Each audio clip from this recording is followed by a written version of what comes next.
فإن خير الحديث كتاب الله وخير الهدي هدي محمد صلى الله عليه وسلم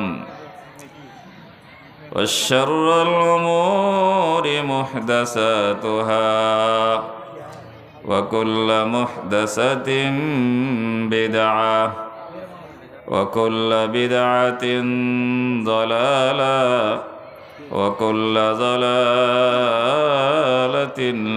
في النار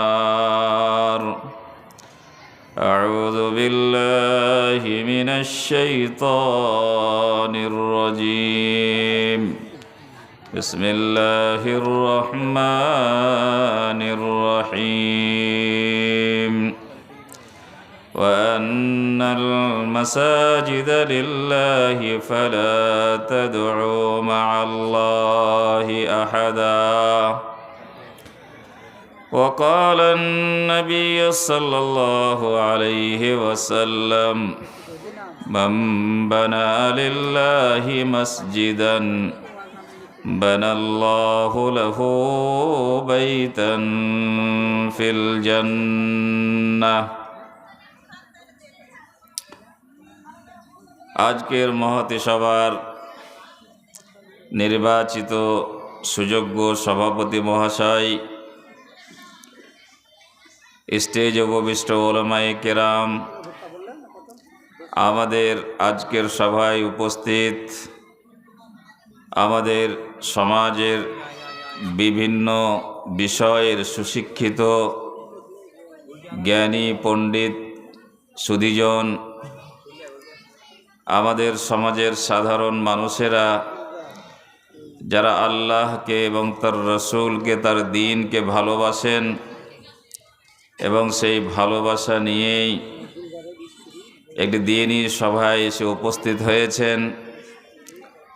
এই সভায় উপস্থিত ইসলাম দরদি, ইসলাম প্রেমী মা ও ভগনীগণ, সকল প্রশংসা সেই মহান আল্লাহ রাব্বুল আলামিনের জন্য, যিনি আমাদের সৃষ্টি করেছেন, আমাদের যত্ন করেছেন, আমাদের বেঁচে থাকার জন্য যথারীতি ব্যবস্থা করেছেন।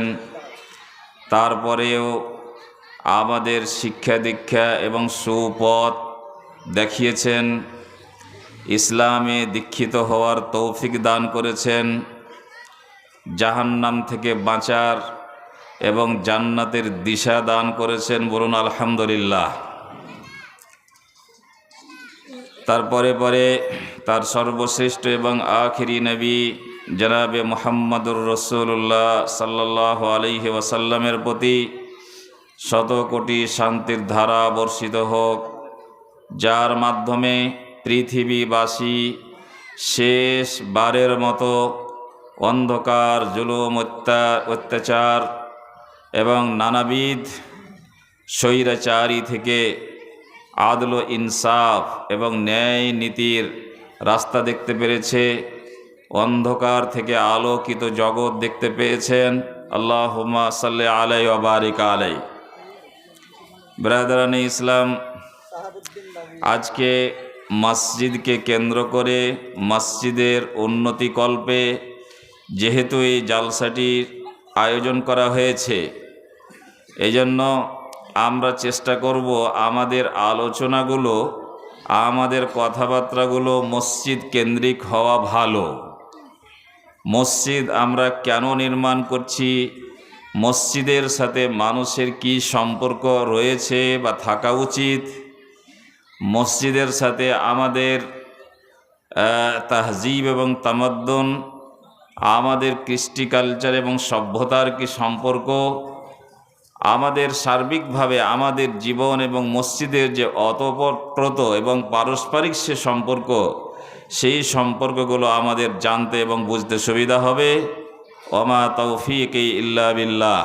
বন্ধুগণ, মসজিদ কথাটা আরবি ভাষা, আরবি শব্দ, যার মানে হচ্ছে সিজদার স্থান, যে জায়গাতে মানুষ নিজের সৃষ্টিকর্তা মনিব মহান আল্লাহ রাব্বুল আলামিনের সামনে মাথাটা নত করে, মনিবের সামনে মাথা নত করে মহা সুখ ভোগ করে এবং দাসত্বের অলঙ্কারে অতিরঞ্জিত হয়ে তার মনিবকে গোপনে অন্তরের গোপন কথা, অন্তরের ব্যথা বেদনা, মান অভিমান এবং চাওয়া পাওয়াটা যখন মনিবের সামনে মাথা নত করে সেই অবস্থাতে তার কাছে ভিক্ষা কামনা করে, সেই রকম অবস্থাকে সাজদা বলে। এবং এই সাজদা থেকেই মসজিদ শব্দটা তৈরি হয়েছে। যে জায়গায় মানুষ সাজদা করে সেই জায়গাটা হলো মসজিদ। তাহলে এরকম প্রত্যেক জায়গায় কে মসজিদ বলা যেতে পারে আবিধানিকভাবে, ভাষাগতভাবে ওই সমস্ত জায়গায় মানুষের জন্য মসজিদ, যেখানে সে সাজদা করেছে, মাথা নত করেছে। মাঠে যদি করে তো যেই জায়গায় সাজদা করেছে সেটাই তার মসজিদ, বাড়িতে করেছে সেটাও মসজিদ, এবং তথাকথিত বা পারিভাষিকভাবে যে জায়গাটা মসজিদ, সেখানে গিয়েও যদি সে মাথা নত করেছে সেই সমস্ত জায়গাগুলিকে মসজিদ বা মাসাজিদ বলা হয়। আজকে আমাদের আলোচনায় যে মসজিদ শব্দটা বারবার রিপিট হবে, সেই মসজিদ বলতে আমরা বুঝাতে চাইব ওই বিশেষ স্থানকে, যে জায়গাতে মুসলিম সমাজের মানুষেরা ঐক্যবদ্ধভাবে, জামাতবদ্ধভাবে এসে তার ইবাদত বান্দেগি বা সালাত আদায় করে। নির্মিত একটা বিশেষ জায়গা যেখানে মুসলিম সমাজের মানুষেরা এসে ইবাদত বান্দেগি করে, সেই রকম জায়গাকে বোঝানো হবে মসজিদ শব্দটা দ্বারা। এই মসজিদ আর মানুষের জীবনের সাথে কী বা সম্পর্ক আছে? আমরা মসজিদ বানাই, মসজিদে কেউ কেউ যায়, কিন্তু হয়তো মসজিদের সাথে আমাদের জীবনের, আমাদের বাচ্চা কাচ্চাদের, আমাদের সমাজের মানুষের কি সম্পর্ক আছে এবং কি সম্পর্ক থাকা উচিত, এই সব বিষয়গুলো হয়তো অত গভীরভাবে ভেবে দেখিনি। তাই বন্ধুগণ, বলে মসজিদ হচ্ছে মানবতা রক্ষা করার প্রাণ কেন্দ্র। পৃথিবীতে মানবতা যেখানেই টিকে আছে তার পিছনে মসজিদের বড় একটা ভূমিকা রয়েছে। যেখানে মসজিদ নাই সেখানে মানবতা থাকতে পারে না। মসজিদই মানুষের মানবতাকে রক্ষা করে রেখেছে। আপনি যেই মসজিদকে নিয়ে আজকে বসেছেন, যেই মসজিদে 2 টাকা 5 টাকা দান করবেন, সেই মসজিদ আসলে মানব জীবনের মানবতা রক্ষা করার প্রাণ কেন্দ্র। মসজিদ হচ্ছে মুসলিম সমাজের কৃষ্টি কালচারের ঐতিহ্য। যেই সমাজে মসজিদ নাই, বা কল্পনা করুন যদি কোনো গ্রামে একটি মসজিদ না থাকে, সেই গ্রামটা উলঙ্গ মনে হয়। উলঙ্গ হবে না? যদি কোনো গ্রামে মসজিদ না থাকে তাহলে গ্রামটা উলঙ্গ হয়ে যাবে। ওই গ্রামের ঐতিহ্য, ওই গ্রামের মান মর্যাদা, ওই গ্রামের প্রকৃত কৃষ্টি কালচার যেটা, সেটা মসজিদ এবং মসজিদের মিনারার সাথে সংযুক্ত হয়ে আছে। প্রিয় নবী জনাবে মুহাম্মদুর রাসূলুল্লাহ সাল্লাল্লাহু আলাইহি ওয়াসাল্লাম একটা গ্রামকে চিনার জন্য মসজিদকে তার প্রতীক হিসেবে ব্যবহার করেছেন। আল্লাহ রসুল যখন যুদ্ধ করতে যেতেন, সাহাবায়ে কেরামেরাকে ডাইরেকশন দিতেন, তোমরা এই এলাকায় যাচ্ছ, বিভিন্ন গ্রাম গঞ্জ তোমাদের সামনে পড়বে, আর এখানে মুশরিকেরা বসবাস করে তো ঠিকই, কিন্তু তোমরা সকালে যখন মানুষের উপরে আক্রমণ করবে, তোমাদের শত্রুদের উপরে, তখন কান উড়িয়ে থাকিও।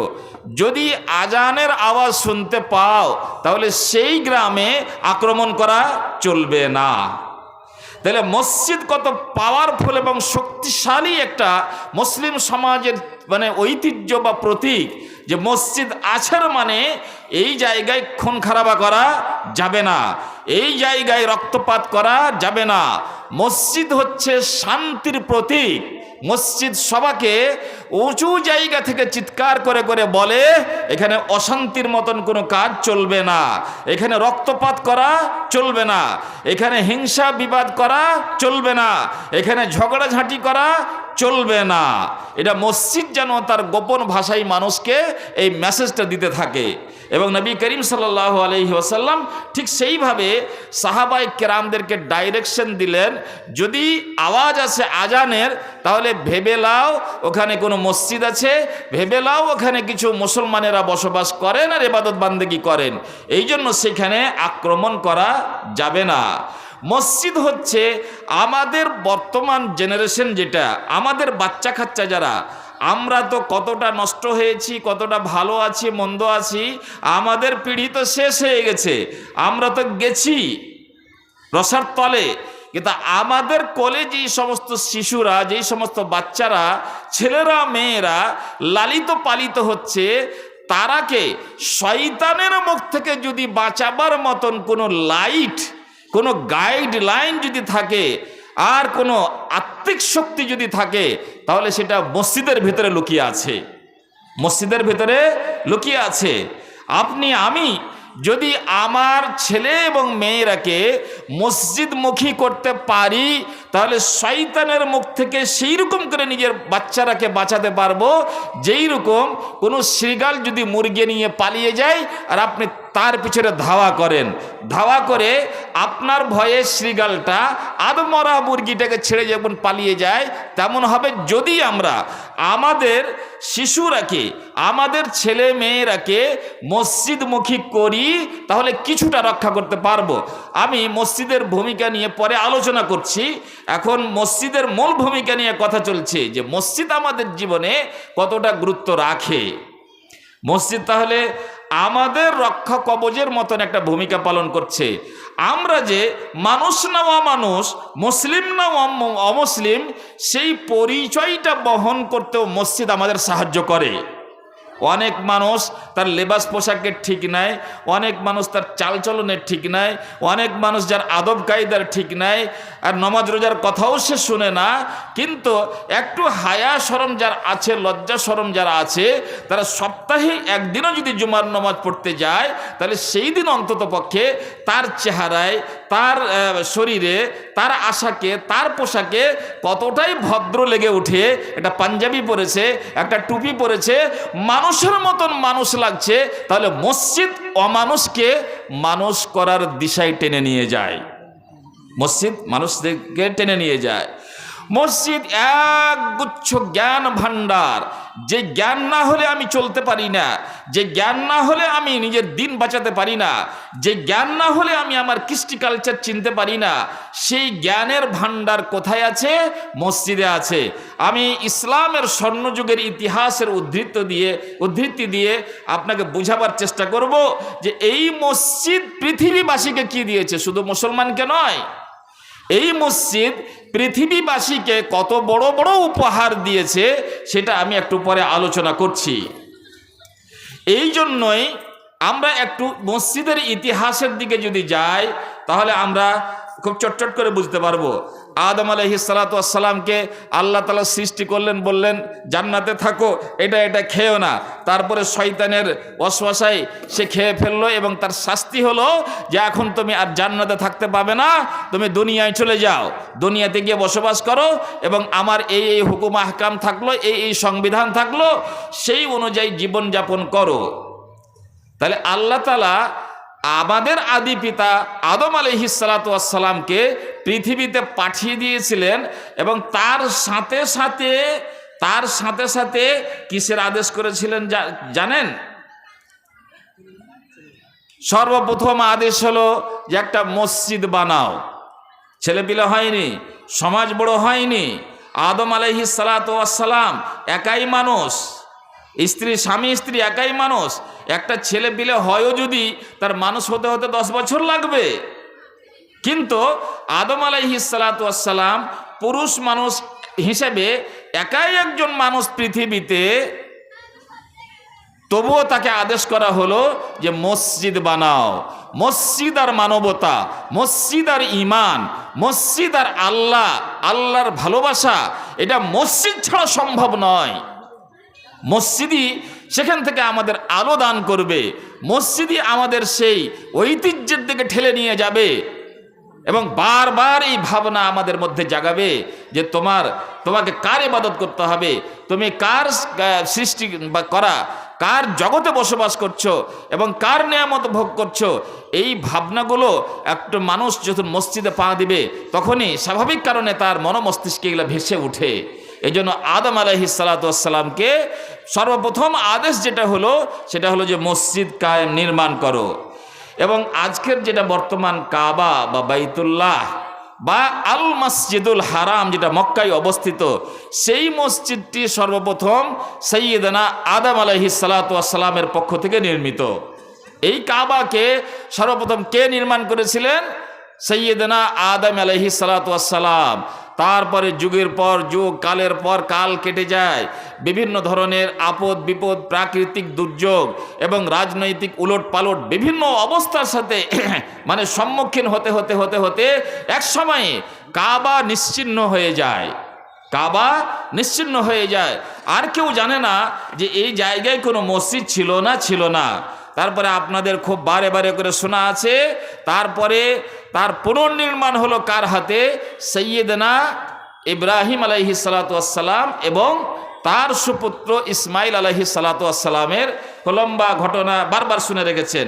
কিছুদিন পরে ঈদুল আজহা আসবে, প্রত্যেক কোরবানির ঈদে আপনারা সেই ঘটনাগুলি মসজিদে ইমাম সাহেবের কাছ থেকে শুনেছেন। ইসমাইল আলাইহিস সালাতু ওয়াস সালাম এবং তার পিতা ইব্রাহিম আলাইহিস সালাতু ওয়াস সালাম এই বর্তমান কাবা যেটা আমরা দেখতে পাচ্ছি এখন, সেই কাবাটাকে তিনি নির্মাণ করেছেন। তারপরও কাবাকে ভাঙা হয়েছে, তারপরও কাবার উপরে অনেক আপদ বিপদ এসেছে এবং তারপরও মেন যেটা তার ফাউন্ডেশন, সেই ফাউন্ডেশনটা ওটাই যেটা মানে ইসমাইল এবং ইব্রাহিম আলাইহিস সালাতু ওয়াস সালাম পুনর্নির্মাণ হিসেবে সেটাকে স্থির করে রেখেছেন। আচ্ছা, আমরা যদি সেই ঘটনার দিকে একবার লক্ষ্য করি যে ইসমাইল আলাইহিস সালাতু ওয়াস সালাম এখন হাঁটতে শিখিনি এইরকম বাচ্চাকে মানে ছোট বাচ্চাকে হযরতে হাজরা আলাইহিস সালাতু ওয়াস সালামের সাথে ইব্রাহিম আলাইহিস সালাতু ওয়াস সালাম সেই জায়গাতে মক্কাতে রেখে চলে আসলেন। কোনো গাছ নাই, কোনো পালা নাই, কোনো ফসল নাই, কোনো পানি নাই, এইরকম এক জায়গাতে রেখে চলে আসতে বললেন। তারপরে যাই হোক, ইব্রাহিম আলাইহিস সালাতু ওয়াস সালাম অনেকদিন পরে ফিরে গেলেন। বাচ্চা পিপাসা লেগেছে, পিপাসার জন্য মার কাছে কান্নাকাটা করছে যে পানি লাগবে, আমাকে পিপাসা লেগেছে, কিন্তু পানি পাওয়া যাচ্ছে না। এবং হযরতে হাজরা আলাইহিস সালাতু ওয়াস সালাম ওখানকার পাহাড় একটা আছে সাফা থেকে মারওয়া যাচ্ছেন, মারওয়া থেকে সাফা যাচ্ছেন। তার আগে আর কোনো মানুষের কোনো সন্ধান নেই, কোনো কিছুই দেখতে পাচ্ছেন না। আবার ফিরে আসছেন মারওয়ার দিকে যাচ্ছেন, তখন মনে হচ্ছে সাফার দিকে হয়তো মানে পানি পাওয়া যাবে। এইরকম দৌড়ঝাঁপের পরে যা হোক হযরতে ইসমাইল আলাইহিস সালাতু ওয়াস সালামের পায়ের ঘর্ষণে সেখান থেকে আল্লাহ রাব্বুল আলামিন পানি উঠালেন। পানি যখন উঠিয়ে পানি চারিদিকে বইতে লাগলো, তখন মানে পানিটাকে বন্ধ করার জন্য, থামিয়ে দেওয়ার জন্য জাম শব্দটা মানে তার মুখ থেকে বের হলো। জাম মানে থেমে যাও।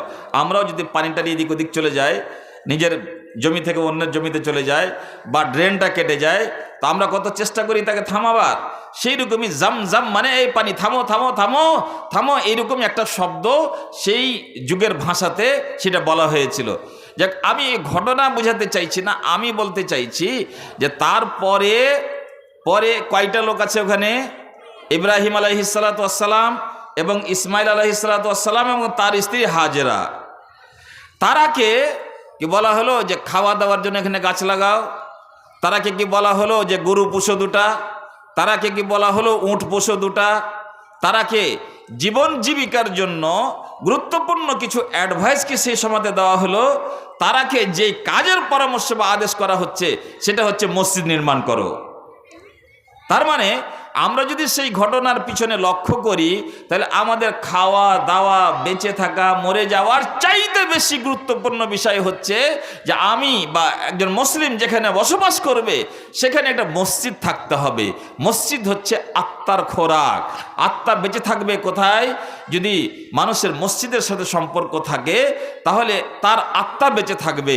তাহলে সেই রকম এক মানে ঐতিহাসিক প্রেক্ষাপটে যদি আমরা ভাবতে যাই তাহলে মসজিদটা কতই গুরুত্বপূর্ণ, যে আল্লাহ রাব্বুল আলামিন ইব্রাহিম এবং ইসমাইলকে মসজিদ নির্মাণের কথা বলছেন। তারপরে আমাদের রসুল জনাবে মুহাম্মদ রাসূলুল্লাহ সাল্লাল্লাহু আলাইহি ওয়াসাল্লাম যখন মক্কার মানুষের জুলুম অত্যাচার সহ্য করতে পারলেন না এবং আল্লাহ রাব্বুল আলামিনও সেই পরিস্থিতিগুলো দেখে তারাকে হিজরত করার অনুমতি দিলেন।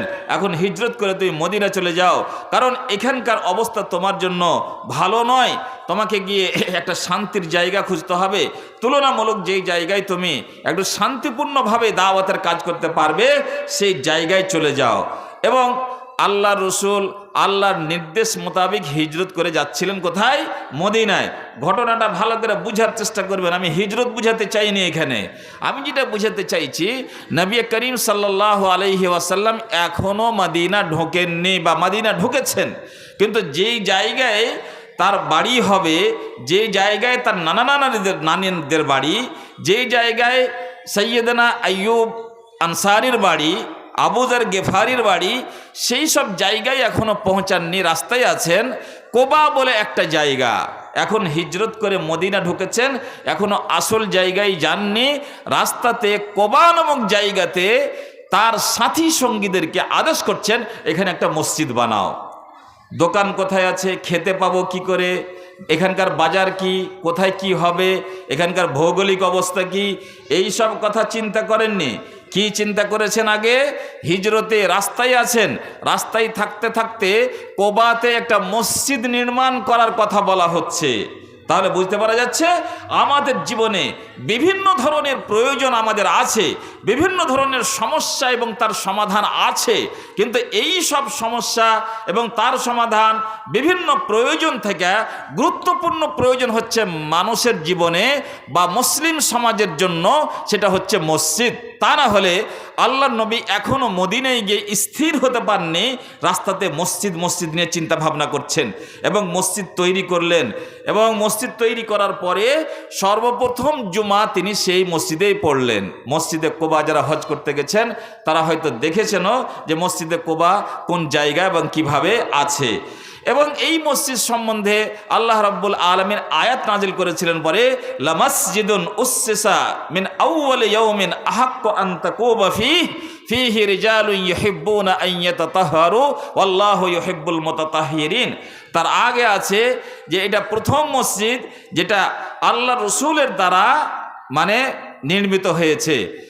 তারপরে রাসূলুল্লাহ সাল্লাল্লাহু আলাইহি ওয়াসাল্লাম ওখান থেকে যখন যেখানে মসজিদে নববী পরবর্তীতে কায়েম হয়েছে সেই জায়গায় গিয়ে যখন স্থির হলেন, তো সর্বপ্রথম উদ্যোগ যেটা নিলেন সমাজে বসবাস করার সাথে সাথেই সর্বপ্রথম যেটা উদ্যোগ নিলেন সেটা হলো যে এই জায়গাটা কার, এবং সেই লোকের কাছে গিয়ে তার দাম দর করে সেই জমিটা কিনা হলো এবং তারপরে সেখানে সর্বপ্রথম মসজিদ নির্মাণ করলেন। তাহলে মসজিদ আল্লাহ রসুলের এই সব কাজ বা এই সব পদক্ষেপ আল্লাহ তাআলা আদমকে পাঠালেন মসজিদ নির্মাণ করতে বলছেন, তার নবীকে হিজরত করে মদিনা পাঠাচ্ছেন, আল্লাহর নবী রাস্তায় আগে মসজিদ তৈরি করছেন, মদিনায় ঢোকার পরে সর্বপ্রথম কাজ মসজিদের করছেন। তার মানে কি দাঁড়ালো ভাই, যে যেই সমাজে মসজিদ নাই তার কোনো কাপড়ও নাই, সে উলঙ্গ। যেই সমাজে মসজিদ নাই সে সমাজ মানব সমাজ হতে পারে না, অন্তত পক্ষে সেটা মুসলিম সমাজ হতে পারে না। বা অন্য ভাষায় যদি কোনো সমাজে মসজিদ দাঁড়িয়ে থাকে খুব সুন্দর সুন্দর, ই পাড়ায় একটা, ও পাড়ায় একটা, আর এক পাড়ায় আর একটা, আর একসাথে 4-5 জায়গা থেকে মাইকে মাইকে আজান হচ্ছে, আর সেই সমাজের মানুষেরা মসজিদ থাকা সত্ত্বেও যদি মসজিদের সাথে নিজের সম্পর্কটাকে গভীর না করে, তাহলে মনে করতে হবে ওই সমাজের ওই সমস্ত মানুষেরা যারা নিজে মসজিদে যায় না কিংবা নিজের ছেলে পিলেদেরকে মসজিদমুখী করতে পারেনি, তারা নিশ্চিত রূপে ধ্বংসের কবলে চলে গেছে। আমাদের সমাজে হাজারো হাজার মানুষ এমন আছে যাদের মসজিদ বলে কোনো ভ্রুক্ষেপ থাকে না। জোহরের আজান হচ্ছে, 10টা-12টা লোক মসজিদে, আর বাকি লোক ঘুরে বেড়াচ্ছে, বাকি রাস্তাতে নিজের কাজে কামে গৃহস্থালিতে নিজের কর্মব্যস্ততায় অনায়াসে ঘুরে বেড়াচ্ছে। আসরের আজান হচ্ছে, আবার 10-12টা মানুষ, অথচ সেই সমাজে 10-12 শত মানুষ আছে, হাজারের ওপর মানুষ আছে, বাকি লোকটি মসজিদ ছাড়া মসজিদ থেকে বিচ্ছিন্ন হয়ে ঘুরে বেড়াচ্ছে। যারা নিজে মসজিদ থেকে বিচ্ছিন্ন হয়ে ঘুরে বেড়ায়, তাদের বাড়ির বা কী অবস্থা, তাদের ছেলেপিলের বা কী অবস্থা, তারা কেনই বা মসজিদে আসবে? এই জন্য যারা মসজিদে আসতে পারেনি, মসজিদের সাথে নিজের সম্পর্ক গাঢ় করতে পারেনি, তারাকে শয়তান নিজের শিকারের জালে ফাঁসিয়ে নিয়েছে এবং তারা প্রতি মুহূর্ত অগ্রসর হচ্ছে জাহান্নামের দিকে, ভ্রষ্টতার দিকে, নগ্নতার দিকে, অশ্লীলতার দিকে এবং দিনহীনতার দিকে এগিয়ে চলেছে। তারাকে কোনো কথা বুঝিয়ে পারা যাচ্ছে না, কোনো কথা মানে লাইনে আনতে পারা যাচ্ছে না। মনে হচ্ছে যে মসজিদ বা মসজিদের যেটা কর্মসূচি, মসজিদ থেকে আমরা যা কিছু পেতে পারি, মসজিদ আমাদের কাছে যা কিছু চাইছে, সেই জায়গা থেকে নিজে বিচ্ছিন্ন হয়ে এমন দুঃসাহসিকতা প্রদান করছি যেমন হচ্ছে আমি কাউরির বান্ধনে নাই। মনে রাখবেন যে রাসূলুল্লাহ সাল্লাল্লাহু আলাইহি ওয়াসাল্লাম প্রত্যেকটা মানুষকে মসজিদের সাথে সম্পর্ক রাখতে বাধ্য করেছেন এই কারণেই যে মসজিদ না গেলে তাকে শয়তান নিয়ে পালিয়ে যাবে। মসজিদ না গেলে যেরকম মানুষের বাড়িতে চুরি ডাকাতি হয়ে যায়, কুকুর শৃগালে এসে আমাদের মুরগি ছাগল ধরে নিয়ে পালিয়ে যায়, তেমনি একটা মানুষ যদি মসজিদমুখী না হয়, তাহলে নিশ্চিত রূপে শয়তান তাকে গ্রাস করবে, শয়তান তাকে নিজের কবলে ফাঁসিয়ে নেবে। এই জন্য যারা মুসলিম, যারা আল্লাহর প্রতি বিশ্বাস করে, তার নবীর প্রতি বিশ্বাস করে, তারাকে শরীয়তের পক্ষ থেকে বাধ্য করা হয়েছে মসজিদে যেতেই হবে, অন্ততপক্ষে দিনে 5 বার যেতেই হবে। আপনার কোনো অধিকার নাই যে আপনি সুস্থ শরীরে আপনি নিজেকে মুসলমান বলবেন আর আপনি দিনে একবারও মসজিদে যাবেন না। এইরকম মানুষ মুসলমান হতে পারে না। মসজিদ গেল না মানে কোন লোকটা ওইটা বেনামাজি, যে নমাজ ছেড়ে দিয়েছে, যে নমাজ পড়ে না সে মসজিদে যাবে না, আর মসজিদে যে আসেনি তার মানে সে নমাজ পড়ে না। আর বেনমাজির ইসলামের ভিতরে কোনো জায়গা নেই। একাধিক দলিল আছে, যদিও ওলামায়ে কেরামের এই ব্যাপারে মতভেদ আছে। কেউ বলতে চেয়েছে যে বেনামাজিরা কাফের, কেউ বলতে চেয়েছে বেনামাজিরা কাফের নয়, কাফেরের মতো হয়ে গেছে। কিন্তু একজন মানুষ সুস্থ শরীরে সুস্থ মস্তিষ্কে ঘুরে বেড়াচ্ছে, তার মাথার উপরে আজান হচ্ছে, তার কানের পাশে আজান হচ্ছে, আর দিব্যি সে খাওয়া দাওয়া করছে, ঘোরাফেরা করছে, আল্লাহর ডাকে সাড়া দিচ্ছে না, মসজিদে যাচ্ছে না, জোহরে গেল না, আসরে গেল না, মাগরিবে গেল না, এশারও গেল না, ফজরও গেল না, তাহলে সে কার কথা মানে এবং কাকে কথা দিয়েছে যে আল্লাহ তোমাকে আমি এক মাবুদ বলে মানি? কাকে কথা দিয়েছে যে রসুল তোমাকে আমি রসুল হিসেবে মানি? ফাইজলামো করার নাম, ভেলকিবাজির নাম ইসলাম নয়। মসজিদে যেতেই হবে। একজন সাহাবী অন্ধ রাসূলুল্লাহ সাল্লাল্লাহু আলাইহি ওয়াসাল্লামকে বলছেন, আল্লাহ রসুল, আমি তো অন্ধ মানুষ, ওয়ালাইসা লি কাইদুন ইয়াকুদুনি ইলাল মসজিদে, আমার কোনো এমন মানুষও নাই বাড়িতে যে আমাকে হাত ধরে মসজিদ পর্যন্ত নিয়ে যাবে। আমি অন্ধ মানুষ, রাতের বেলায় পারমিশন চাইছেন, রাতের বেলায় আমি মসজিদ পর্যন্ত যাব সেটাও পারছি না, আমাকে কেউ নিয়ে যাবে ওরকম কোনো ছেলেপিলেও নাই বাড়িতে, তাহলে কি আমার জন্য জরুরি যে মসজিদে যেতে হবে? আল্লাহ রসুল প্রথম ধাপে বললেন যে না, তুমি বাড়িতেই থাকো, মসজিদে তোমাকে যেতে হবে না। তারপরে এই কিছুক্ষণ পরে আল্লাহ রসুল একটা প্রশ্ন করলেন, হাল তাসমাউন নিদা, এই অন্ধ মানুষ, তুমি কি আজানটা শুনতে পাও? মসজিদ থেকে যে আজানটা দেওয়া হয় সেই আজানটা কি তুমি শুনতে পাও? কালা নাম, তিনি বললেন হ্যাঁ, আজান তো শুনতে পাই। তার মানে আল্লাহ রসুল এটা মানে মাপ করছিলেন যে মসজিদের দূরত্বটা কত হতে পারে, দূরত্বটা খুব বেশি না মানে এটা সম্ভাবনার ভিতরে আছে, এটা জানার জন্য জিজ্ঞাসা করেছিলেন তুমি কি আজান শুনতে পাও বাবা? বলছে হ্যাঁ আমি আজান শুনতে পাই। তখন আল্লাহ নবী কি বলেছিলেন জানেন? কাকে বলেছিলেন আবার মনে করেন? অন্ধ মানুষ রাতের সময় মসজিদে যাবে, সাপ আছে, ব্যাঙ আছে, হ্যাঁ বিভিন্ন রকমের অসুবিধা আছে, রাস্তা ভুলে যেতে পারেন, বাড়িতে কোনো বাচ্চা কাচ্চা নেই যে তাকে মসজিদ পর্যন্ত নিয়ে যাবে, সে পারমিশন চাইছে যে আমি কি রাতে বাড়িতে নামাজ পড়তে পারি? আল্লাহ রসুল বললেন তুমি শুনতে পাচ্ছ আজান? হ্যাঁ শুনতে পাচ্ছি। তাহলে তোমার জন্য অনুমতি নাই। একজন অন্ধ মানুষের জন্য যদি এটা অনুমতি না থাকে যে মসজিদ তোমাকে যেতেই হবে, মসজিদ যেতেই হবে না, তুমি মুসলমান নও। কিসের মুসলমান তুমি? কিসের মুসলমান? মসজিদ এটা অন্ধ মানুষের জন্য যদি তার অনুমতি না থাকে, তাহলে আমরা অন্ধ থেকে অধম কি অধম নয় যারা মসজিদে যাই না। এবং আমাদের একগুচ্ছ ছেলেপিলে, নাতি পোতা বেটা বেটি কেউ মসজিদে যাচ্ছে না। আমি তো গার্জেন, আমি তো মসজিদে যাই না, তা আমার বাড়ির লোক কেনই বা মসজিদে যাবে? মনে রাখবেন মসজিদ হচ্ছে আপনার মানবতা, মসজিদ হচ্ছে আপনার ঈমানের বন্ধন। মসজিদ থেকে যদি বিচ্ছিন্ন হয়ে গেলেন ঈমান হারাতে হবে। মসজিদ থেকে যদি বিচ্ছিন্ন হয়ে গেলেন আপনার পরিবারকে জাহান্নাম থেকে বাঁচাতে পারবেন না, আপনি নিজেও বাঁচতে পারবেন না।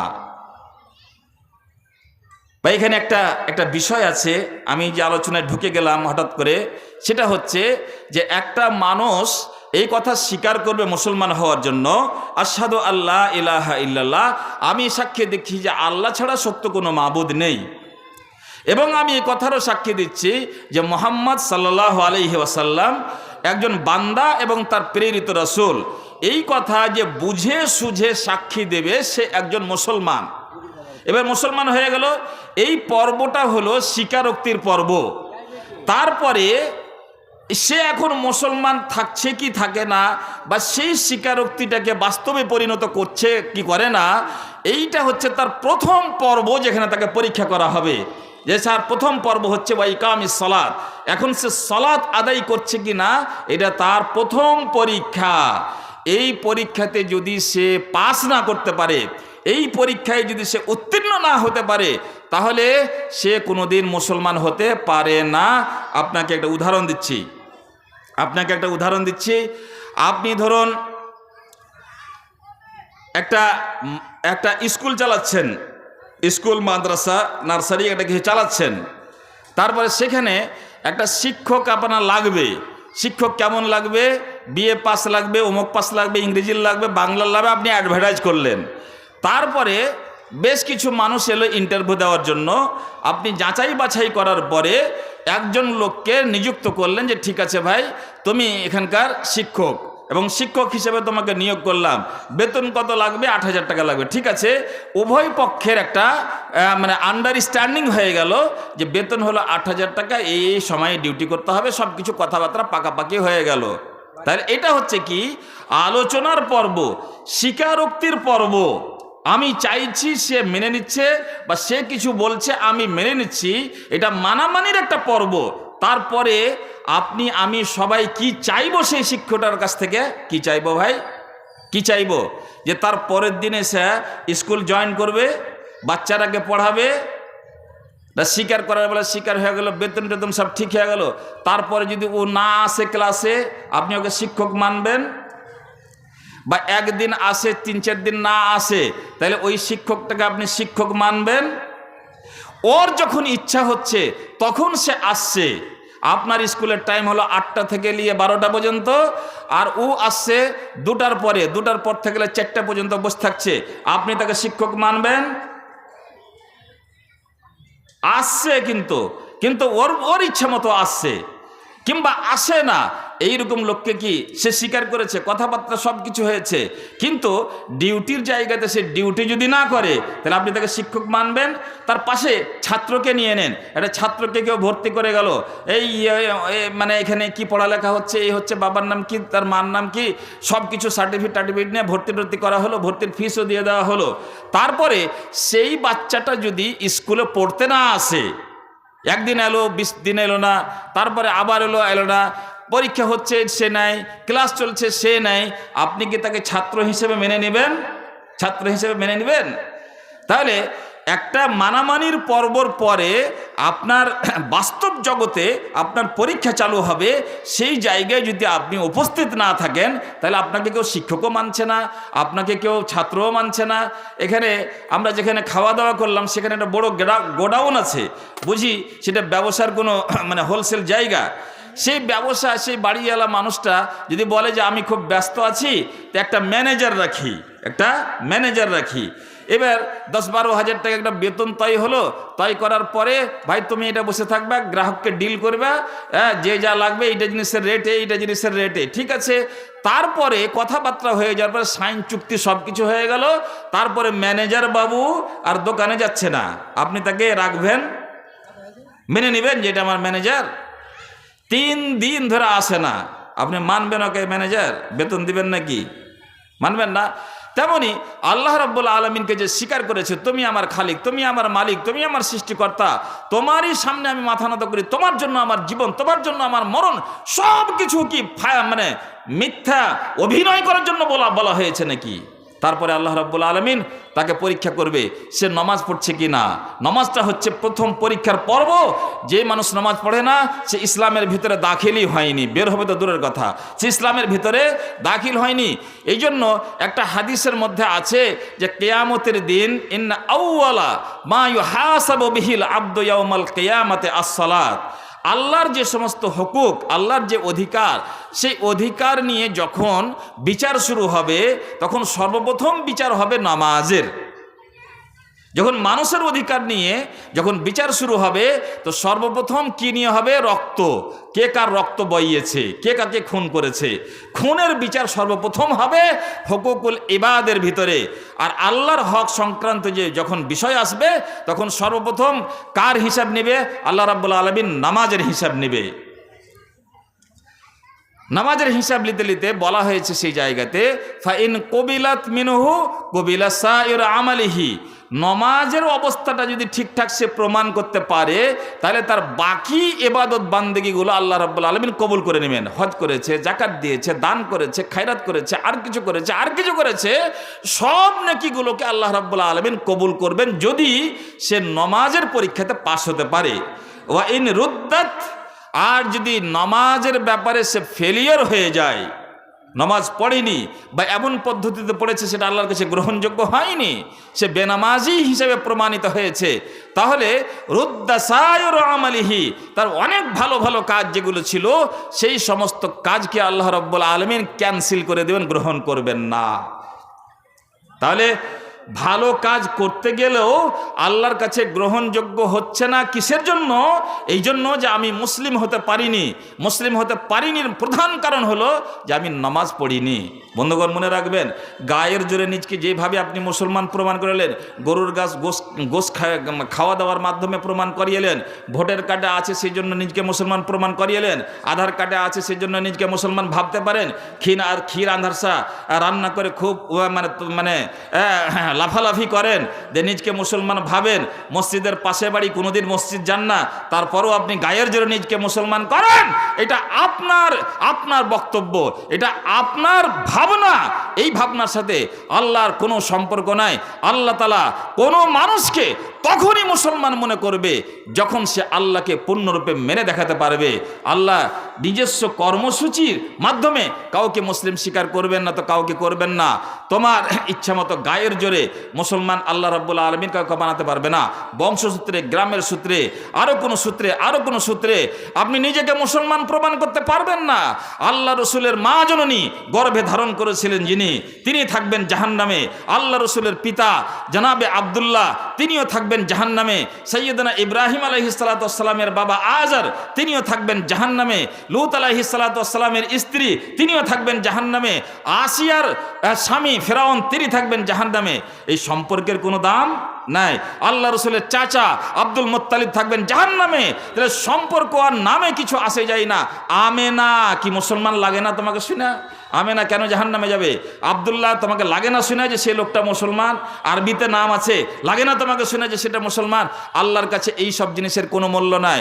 আল্লাহর নজরে সেই মুসলমান যে সাক্ষী দিয়েছে যে আল্লাহ তুমি একমাত্র আমাদের মাবুদ, এবং তারপরে তোমার রসুলকে রসুল হিসেবে মেনে নিয়েছি, এবং 5 ওয়াক্তের নামাজ যে আদায় করবে, মসজিদে যাবে। আমি যে কথা থেকে আরম্ভ করেছিলাম, একজন মুসলিম সমাজের প্রত্যেকটা মানুষ বাধ্য যে সে মসজিদে 5 বার তাকে যেতেই হবে, যেতেই হবে। যদি মসজিদে 5 বার যাওয়াকে কর্মগতভাবে কিংবা বাক্যে উচ্চারণ করে অস্বীকার করে, সেই মানুষ মুসলমান হতে পারে না। এই হচ্ছে আমাদের মসজিদের মূল্য। এই জন্য রাসূলুল্লাহ সাল্লাল্লাহু আলাইহি ওয়াসাল্লাম যেখানে যাচ্ছেন সর্বপ্রথম কাজ মসজিদের করছেন।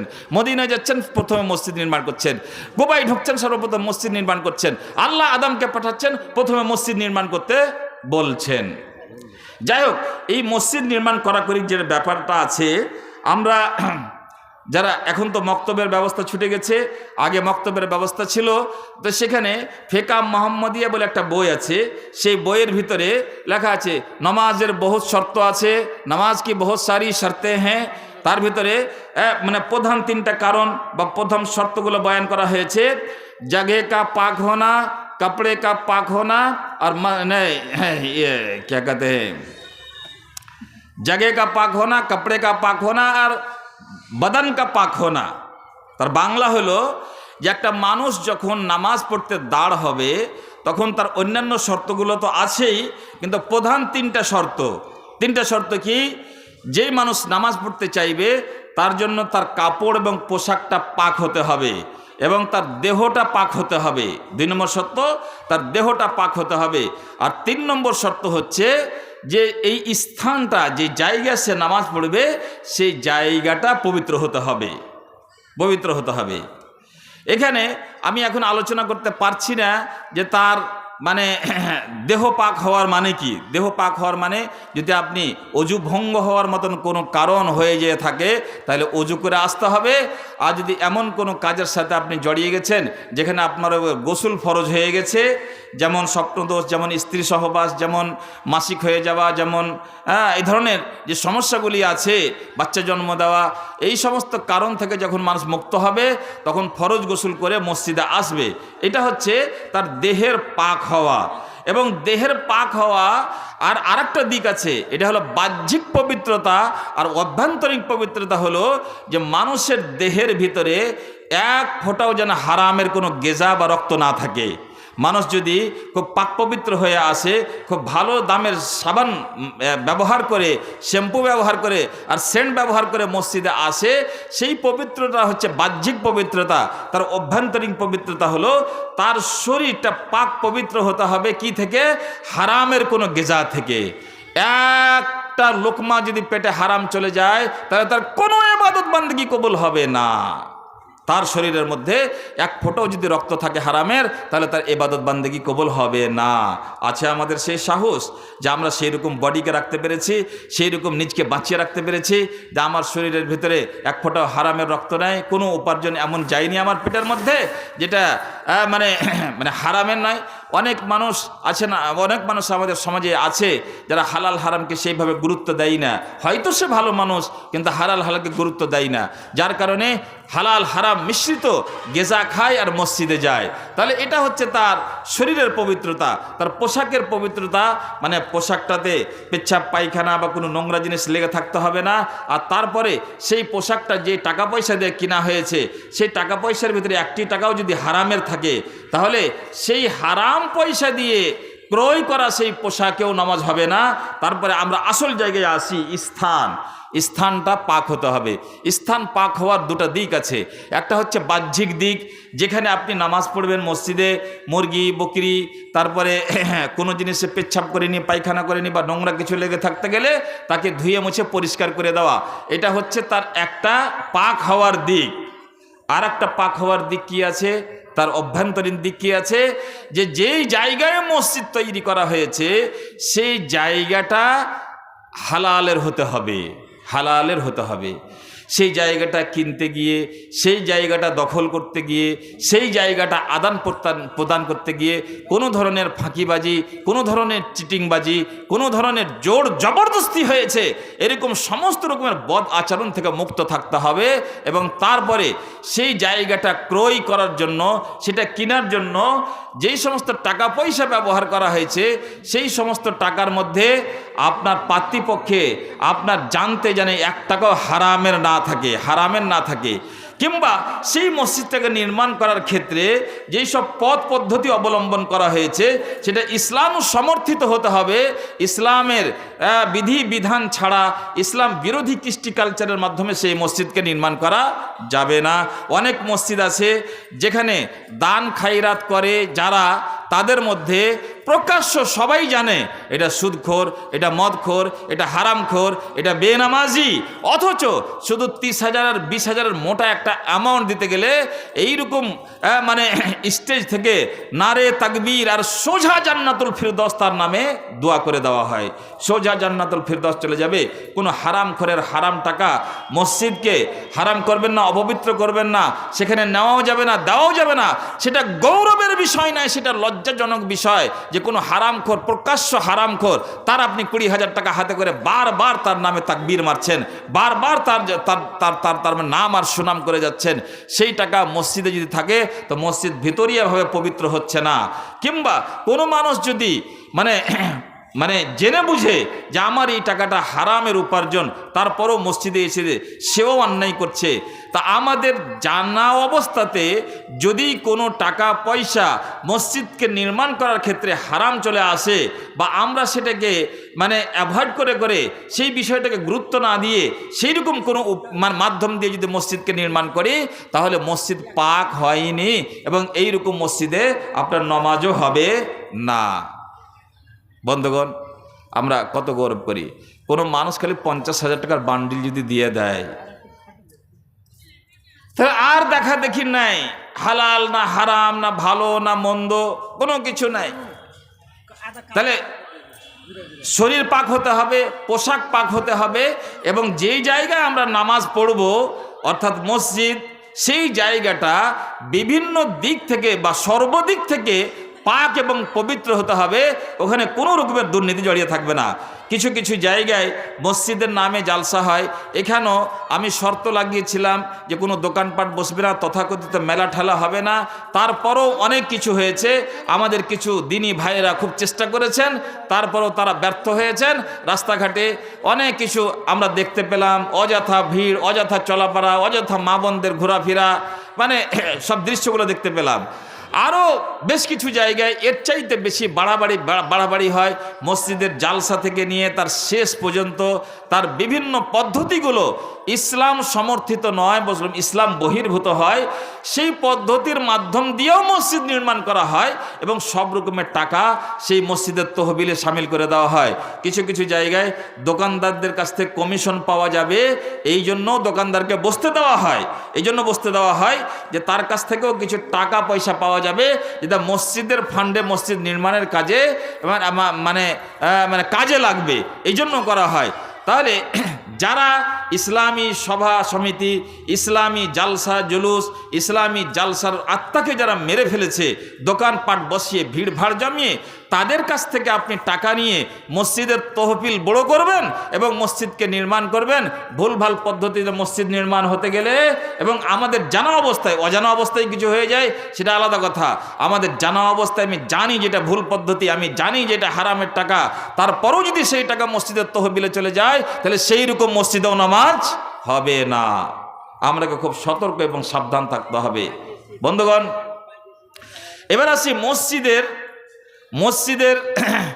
ভূমিকা কি হতে পারে। আমাদের বাচ্চা কাচ্চারাকে কেন মসজিদে যেতে হবে? মসজিদে 5 ওয়াক্তের নামাজ হয়। এই নামাজের মাধ্যমে আপনি কি পান?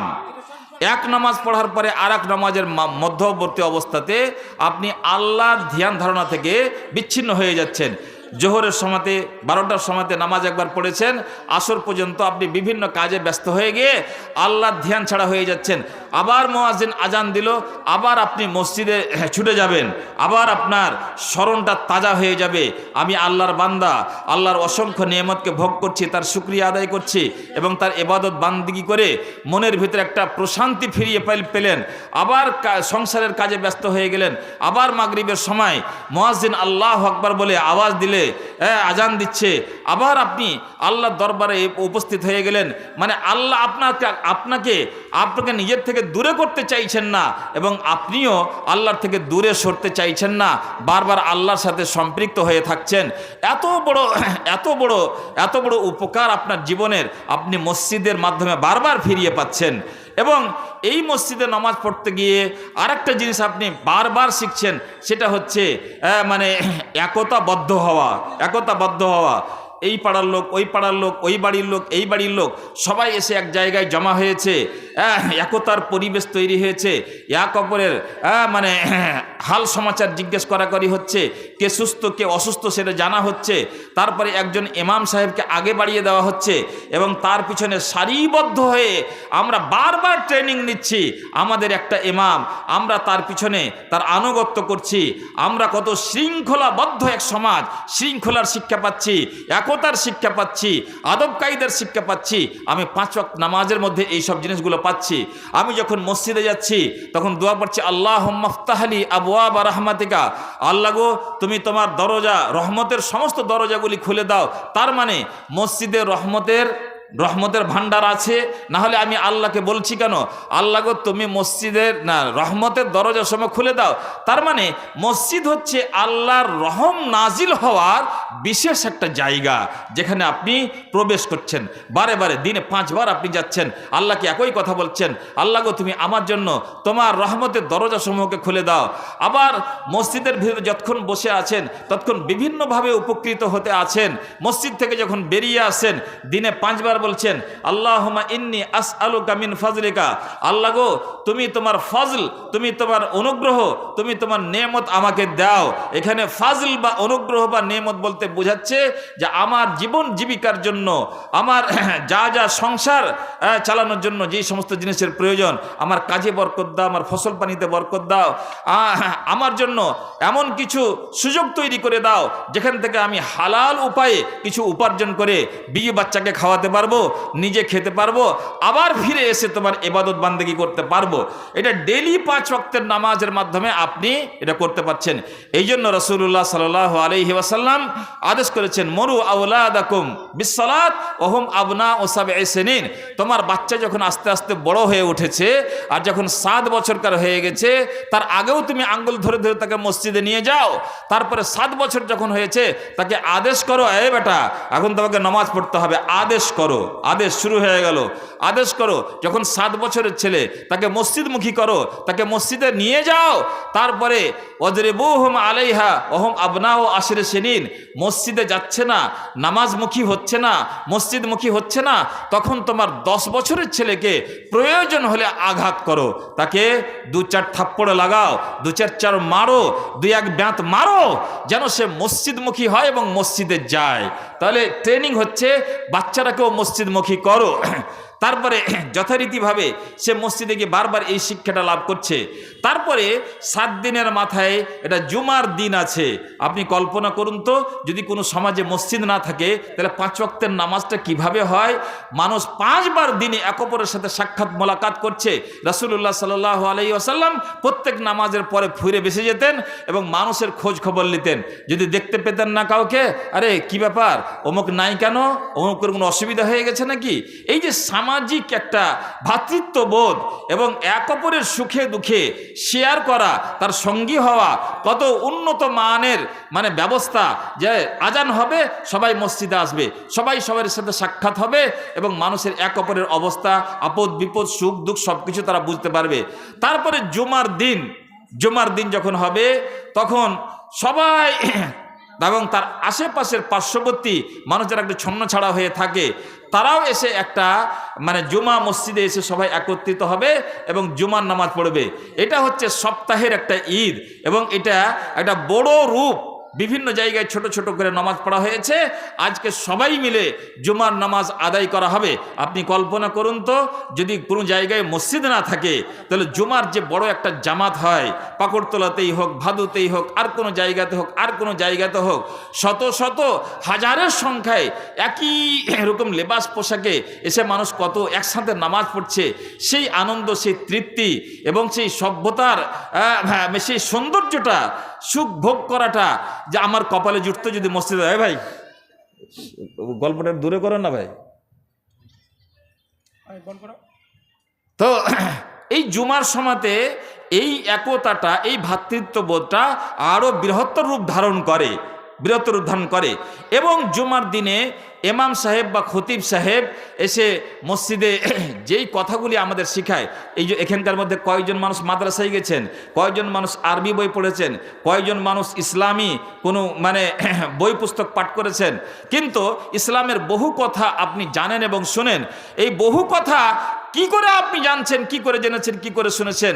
ওই মসজিদের একটা চেনের মাধ্যমে, মসজিদে যাওয়ার সম্পর্কের মাধ্যমে আপনি বহু কথা শুনেছেন। সুদ হালাল না হারাম সে কথা শুনেছেন। খতিব সাহেব যথারীতিভাবে এটা বিষয়কে উপস্থাপন করেন, মাঝে মধ্যে বলেন সুদ হারাম, সুদ খেও না, সুদ থেকে বাঁচো। 1 টাকাও যদি সুদের খাও, তাহলে নিজের মায়ের সাথে 36 বার ব্যভিচার করার যত বড় পাপ হয়, তার চাইতে বড় পাপ হবে যদি তুমি সুদের 1টা টাকা খেয়ে নাও। এই কথাগুলি কোথায় আলোচনা হয়? মসজিদে মেম্বারের মাধ্যমে আপনার কর্ণকুহারে যায়, আপনি শুনতে পান, আপনার ছেলেপিলে শুনতে পান, আপনার সমাজের মানুষেরা শুনতে পান। সেই মেহরাব থেকে, সেই মসজিদ থেকে আপনি শুনতে পান, শিক্ষা পান। কি শিক্ষা পান? লাআনাল্লাহু কাতিবাহু ওয়া শাহিদাইহি ওয়া মুকিলাহু। আল্লাহ তাআলা যে সুদ খায় তার প্রতি লানাত করেছেন, যে সুদ খাওয়ায় তার প্রতি লানাত করেছেন, তার যে সাক্ষী থাকে তার প্রতি লানাত করেছেন, যে লেখাপড়ি করে, রেজিস্ট্রেশন করে সে অভিশাপ প্রাপ্ত হয়। এই কথাগুলি আপনি কোথায় শিখতে পান? আপনার সাধারণ মানুষ যারা খেটে খায় বা এই লাইনের মানুষ নয়, তারা ওই মসজিদের মাধ্যমে আপনার এই শিক্ষা দীক্ষার এই জ্ঞানের অভাবগুলো সেখান থেকে মেটানো হয়। আপনি নামাজ কি করে পড়বেন, আপনি কুরবানি কি করে করবেন, আপনি হজে কিভাবে যাবেন, আপনি জাকাত দিতে কি করে যাবেন, আপনি বিয়ে শাদী কি করে করবেন, আপনার জীবনের বহু বিধি বিধান আপনি ওই মসজিদের মাধ্যমে শিখতে পারেন। তাহলে মসজিদ আপনার প্রাইমারি স্কুল, মসজিদ আপনার হাই স্কুল, মসজিদ আপনার মাদ্রাসা, মসজিদ আপনার কলেজ, মসজিদ আপনার ইউনিভার্সিটি। যাকে শুধু মসজিদ মনে করো, সেটা আসলে শুধু মসজিদ নয়। আপনার পুরো জীবনের কৃষ্টি কালচারের ঐতিহ্যের মান সম্মান সেখানে জড়িয়ে আছে। এই মসজিদে যখন মানুষ যায় তখন আত্মার শান্তি পায়। বাড়িতে অশান্তি, স্ট্যান্ডে অশান্তি, জমি জায়গায় গিয়ে অশান্তি, কর্মস্থলে গিয়ে অশান্তি। মানুষ যখন উজু সুজু করে মুখ হাত দিয়ে খুব মসজিদমুখী হয়, মসজিদে গিয়ে দোয়া পাঠ করে মসজিদের ভিতরে 2 রাকাত সুন্নাত পড়ে যখন বসে, মানুষের মনের ভিতরে শান্তির একটা বাতাবরণ বয়ে যায়, শান্তির বাতাস বয়ে যায়।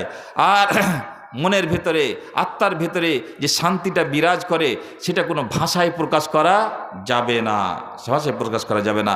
আপনি ডেইলি বেসিসে আপনি মসজিদে গিয়ে আপনার আত্মার যে ক্ষুধাটা সেটা সেখানে মিটাতে পারেন। মসজিদ জ্ঞান বিজ্ঞানের বড় বড় শাখা হয়ে থেকেছে। আমি বলেছিলাম প্রথমে যে মসজিদ থেকে পৃথিবীবাসী কি পেয়েছে। আবু আবদুল্লাহ মুহাম্মদ ইবনে মুসা আল খাওয়ারিজমি, যিনি আলজেব্রা ম্যাথামেটিক্সের একটা ভাগ, তিনি আল জাবর ওয়াল মুকাবিলা, তিনি 1500 পৃষ্ঠার একটা বই লিখে দিয়েছেন। তারা আসলে কোথায় পড়াশোনা করেছিল? তারা কোনো না কোনো মসজিদেই বেশিরভাগ জ্ঞান চর্চা করেছিলেন। মসজিদ তাদের জন্য ইউনিভার্সিটি, মসজিদ তাদের জন্য ল্যাবরেটরি, মসজিদ তাদের জন্য আল্লাহ রসুলের যুগে তো আরও কিছু ছিল। মসজিদ ছিল হাইকোর্ট, মসজিদ ছিল সুপ্রিম কোর্ট। আল্লাহ রসুল যেই কোনো বিচার করতেন মসজিদে বসে বসে, গ্রামে পাড়ায় কোনো ঝগড়া হয়েছে এসে আল্লাহ রসুলের কাছে দরবার করতেন। আল্লাহ রসুল বেরিয়ে উভয় পক্ষকে জিজ্ঞাসা করতেন, এরা ফাইসালা করতেন। কোনো কয়েদিকে ধরে নেওয়া হচ্ছে, মসজিদে বেঁধে রাখা হতো। কোনো কেসাসের ব্যাপার হয়েছে, সেটা মসজিদে করা হতো। অবশ্য আজকের দিনে মসজিদ তো মানুষের জন্য যথেষ্ট নয়, তাহলে এই সব কাজের জন্য অন্য কোনো ব্যবস্থা যদি হয়ে থাকে, অফিস আদালত যদি হয়ে থাকে, তাহলে সেটা ভালো, মসজিদে করা উত্তম এই কথা নয়। তাহলে মসজিদ থেকে আমরা এই শিক্ষাগুলো পেয়েছি। রাসূলুল্লাহ সাল্লাল্লাহু আলাইহি ওয়াসাল্লামের যুগে যখন পর্যাপ্ত ব্যবস্থা ছিল না, অফিস আদালত ছিল না, তিনি মসজিদকে সর্বকাজের জন্য তিনি ব্যবহার করেছেন। তাহলে মসজিদের ভিতরে আপনি যেই জ্ঞান বিজ্ঞানের ভাণ্ডার পেয়েছেন, আমাদের বড় বড় বৈজ্ঞানিক, বড় বড় ডাক্তার, যারা আমাদের মানে ইসলামী ইতিহাসের স্বর্ণযুগে যারা জন্মেছে এবং পৃথিবীবাসীকে বড় বড় জিনিস আবিষ্কার করে দিয়ে গেছেন, তারা আসলে মসজিদ কেন্দ্রিক ছাত্রছাত্রী ছিলেন। তারা মসজিদে তারা পড়াশোনা করেছে, কোরআন তারা শিখেছে, হাদিস তারা শিখেছে, ইত্যাদি ইত্যাদি। এবং সব যুগে আর বর্তমান যুগেও সৌদি আরবে তো অহরহ, সৌদি আরবের সিলেবাস যেটা মাদ্রাসার সিলেবাস, স্কুলের সিলেবাস সরকারিভাবে, সেটা মাধ্যমিক পর্যন্ত সকল মানুষ বাধ্য যে তারা কোরআন হিফজ করবে। সকল ছাত্রছাত্রীরা বাধ্য যে মাধ্যমিক পর্যন্ত তারা কোরআন মুখস্থ করবে এবং সিলেবাসটা সেই হিসেবে। তারপরও মানে প্রায় মসজিদে হালাকত তাহফিজুল কোরআন, মানে কোরআন মুখস্থ করার ছোট বড় করে সভা লাগে। তারা নিজের ছেলেপেলেকে বাড়িতে বেশি থাকতে দেয় না, মসজিদে গিয়ে তারা হিফজ করে।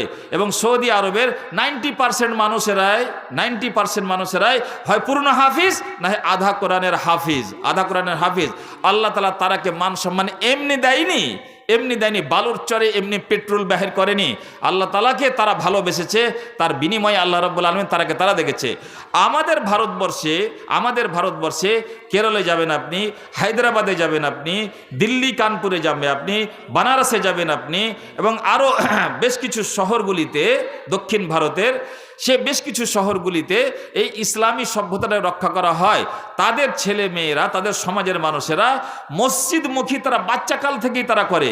তারা নিজেও বড় বড় কোম্পানির মালিক, বড় সেট, তবুও বাকি সময়টুকু, অবসর সময়টুকুকে তারা মসজিদে বেশিরভাগ কাটায়। আমি এক সময়তে ব্যাঙ্গালোরে কিছুদিন থেকেছিলাম রমজান মাসে। তো আমি দেখেছি তারা কি এক এক রকমের কোটিপতি, কিন্তু মসজিদেই বসে আছে। ফজরের পর নামাজ পড়েছে রমজানের দিন, আমাদের তো বলে ঘুমি ছুটে না, ঘুমায়, তারা বসেই আছে 7টা-8টা পর্যন্ত বসে কোরআন তেলাওয়াত করছে, তারপরে বাড়ি যাচ্ছে। আবার যেই সময়টুকুকে ফাঁকা পেয়েছে সেই সময়টুকুতে এসে আবার মসজিদে বসে আছে। তারাবি শুরু হবে এশারের পর, তার এশারের আধ ঘন্টা আগে এসে মসজিদেই তারা বসে আছে। এবং তাদের ওপর তলায় নিচের তলায় বাচ্চা কাচ্চাদের হিফজ করার আলাদা ব্যবস্থা করা আছে। তা আমাদের ভারতবর্ষেও বেশ কিছু শহরেও বাচ্চাদের, শিশুদের এবং ফ্যামিলিগতভাবে মসজিদের সাথে সম্পর্ক জড়ানোর যথারীতি ব্যবস্থা আছে। যত নামের পিচ পড়া হচ্ছে আমাদের পশ্চিমবঙ্গ, বিহার এবং তার আশেপাশের ঝাড়খণ্ড, এই সমস্ত জায়গাগুলো, যেখানকার মানুষেরা নিজের কৃষ্টি কালচারকে মসজিদ ভিত্তিক করে গড়ে তুলতে পারিনি। এবং আমরা আমাদের ছেলেপিলেরা মসজিদে যাওয়া আসার কোনো সিস্টেম নাই। মসজিদে হিফজ করবে, তার জন্য একটা হাফিজকে রাখা হবে। এবং যেই সমস্ত বাচ্চারা হাই স্কুল যাচ্ছে, যেই মেয়েরা হাই স্কুল যাচ্ছে, কলেজ যাচ্ছে, তারা ছুটি পেয়ে রয়েছে নাকি, কোনো লাইসেন্স বানিয়ে নিয়েছে, তারা কি কোরআন পড়া শিখতে হবে না? তাহলে মসজিদ সেই ভূমিকাটা পালন করতে পারবে যদি আপনি মসজিদকে ব্যবহার করতে পারেন। যাও না, কলেজ যাও, স্কুল যাও, মাদ্রাসা যাও, তোমার যেটা টাইম আছে সেই টাইমে তুমি পড়াশোনা করো। যদি 10টা থেকে হয় তা 10টার আগে, যদি পরে সম্ভব হয়। তো কেন আমরা প্রত্যেক পরিবারের মাতা পিতারা কেন আমাদের বাচ্চাদের জন্য শিডিউল তৈরি করছি না যে 1 ঘন্টা করে মসজিদে তোমাকে বসতে হবে, কোরআন শিখতে হবে, দিন শিখতে হবে, ইত্যাদি ইত্যাদি। আজ বড় পরিতাপের বিষয়, আমাদের মসজিদগুলো থেকে মক্তবের প্রথাটা উঠে গেল। নার্সারি এবং বিভিন্ন রকমের ছোট বড় মিশন এসে তার স্থান দখল করে নিয়েছে। আমাদের মসজিদগুলি থেকে মক্তবের ব্যবস্থা প্রায় উঠে গেছে। এই মক্তবটা আমাদের জন্য কত কল্যাণের কল্যাণ স্বরূপ ছিল।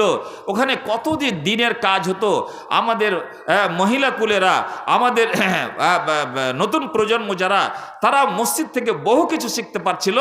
আজ কিন্তু আমাদের সমাজ সেই সমস্ত শিক্ষা দীক্ষা থেকে বঞ্চিত হয়ে যাচ্ছে। এখনো আমাদের উচিত, আমরা যারা বড় তাদের জন্য আলাদা ব্যবস্থা, যারা মাঝারি খলের মানুষ, যুবক যারা, তাদের জন্য আলাদা ব্যবস্থা, এবং যারা শিশু ছোট বাচ্চা তাদের জন্য মসজিদকে সব সময় আবাদ রাখতে হবে। এবং মসজিদে শিক্ষা দীক্ষার বিভিন্ন বহুমুখী কর্মসূচি আমাদের গড়ে তুলতে হবে। তাহলে দেখবেন মসজিদ আপনাকে কি দিতে পারে। মসজিদ আপনাকে এমন সুন্দর জীবন দান করতে পারবে যেখানে শয়তানের আড্ডা, যেখানে শয়তানের দখলদারি এবং পথ ভ্রষ্ট হয়ে যাওয়ার এবং দিনের পথ ছেড়ে দেওয়ার অনেক ছোট ছোট পথ থেকে আপনি বাঁচতে পারবেন যদি মসজিদের সাথে নিজকে জড়িয়ে রাখতে পারেন। তাইলে খুতবা, জুমার খুতবার মাধ্যমে আমাদের ইমাম সাহেব, আমাদের খতিব সাহেব বিভিন্ন বিষয় নিয়ে যে আলোচনাগুলি করেন, সেই আলোচনাগুলি আমরা মসজিদের মাধ্যমে একমাত্র শিখতে পারি।